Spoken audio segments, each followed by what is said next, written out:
Penyanyi Gisela Anastasia atau yang akrab disapa Gisel kena tegur dari Ayu Dewi saat menghadiri resepsi pernikahan Luna Maya dan Maxim Butier di Bali. Gisel menjadi sorotan tersendiri gegara tampil mesra dengan pesinetron Cinta Brian. Dalam video yang tersebar, Gisel sempat menari bersama hingga keciduk duduk di pangku Brian. Kebersamaan Gisel dan Brian pun menjadi perhatian karena tak menutupi kemesraannya bak pasangan yang sedang dimabuk asmara. Mereka tidak segan menunjukkan kebucinannya di depan umum, hingga akhirnya menjadi perhatian tamu undangan lain yang hadir, salah satunya Ayu Dewi. Dalam sebuah video yang tersebar di media sosial, tampak Ayu Dewi yang sedang mempersembahkan pidatonya untuk Luna dan Maxim.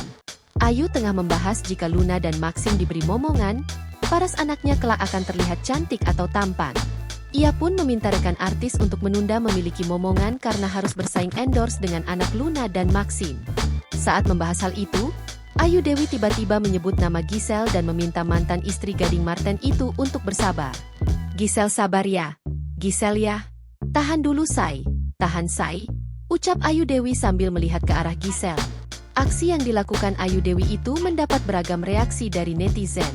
Kebanyakan dari mereka kagum dengan tindakan Ayu yang berani menegur Gisel gegara tampil terlalu mesra dengan Cinta Brian. Download Tribun X sekarang, menghadirkan lokal menjadi Indonesia.